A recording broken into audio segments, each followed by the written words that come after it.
Σειρά για χτύπημα έχουν οι κρόκοι με τη ζάχαρη. Το μίξερ σταματά το γουργούρισμα και η Δέσποινα πάει για taste drive. Α, όχι, κάτι εντόπισε. Είχε ζουζουνάκια ή τέτοια. Κάτι μαύρο που βρέθηκαν. Έχει άλλα δύο που τα βγάλω.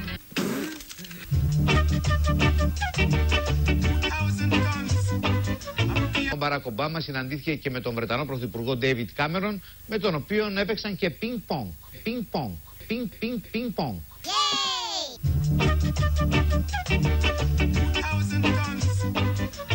Πάμε να πούμε μαζί, εγώ και ο μαέστρος, στο κουπλέ και μπαίνεις τραγουδιστάς στο ρεφρέν. Ναι. Τι να πω κι εγώ σε σκέφτομαι, μπαίνει στο νου. Γυναικείο και δεν μας βγαίνει. Ωραία. Πάμε να πούμε το ρεφρέν και να μας πει τραγουδίστρια. Αν είχες έρθει πιο νωρίς, δεν θα μας χώριζε κανείς. Εγώ θα σ' αφήνα να κλέψεις την ψυχή μου. Αν είχες έρθει πιο νωρίς, δεν θα μας χώριζε κανείς. Εγώ θα άφηνα να κλέψεις την ψυχή μου. Θα ήμασταν ένα τώρα εμείς και θα σ' αγκαλιάζα, χωρίς να με διχάζουν η καρδιά και η λογική μου. Θα ήμασταν τώρα εμείς και θα σ' αγκάλιαζα χωρίς να με δικάζουν η καρδιά και η λογική μου. Άλλαξες τη μελωδία, ρε μαέστρο. Ναι.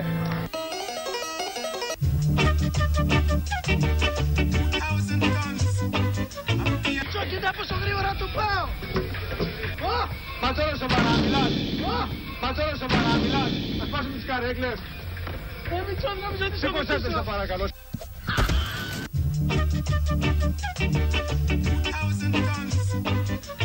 Σας έχω μια πολύ χρήσιμη είδηση για το ελληνικό νοικοκυριό που μετά τα νέα μέτρα έχει πάρα πολλά ευρώ και δεν ξέρει πώς να τα διαχειριστεί. Πώς να τα διαχειριστεί.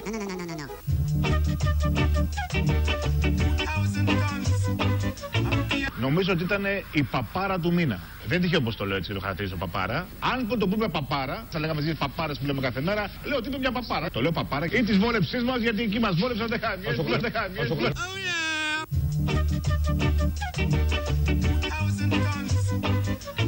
Τα ακούτε σε κανένα άλλο κανάλι αυτά που λέμε εμείς? Τα ακούτε? Στους τηλεθεατές μιλάω. Εμείς γιατί τα βγάζουμε? Γιατί δεν έχουμε εργολαβίες από την πλάτη μας. Και γιατί όταν μου πούνε να σταματήσω να τα βγάζω, Arrivederci Ρώμα. Θα πάω στην Ιταλία να ζήσω. Έχω πρόταση από τη ΡΑΗ. Βασικός παρουσιαστής δελτίου. Buonasera. Questa edizione andrà in onda in forma ridotta a causa dell'agitazione del comitato di base degli ausiliari del TG1. Mamma mia!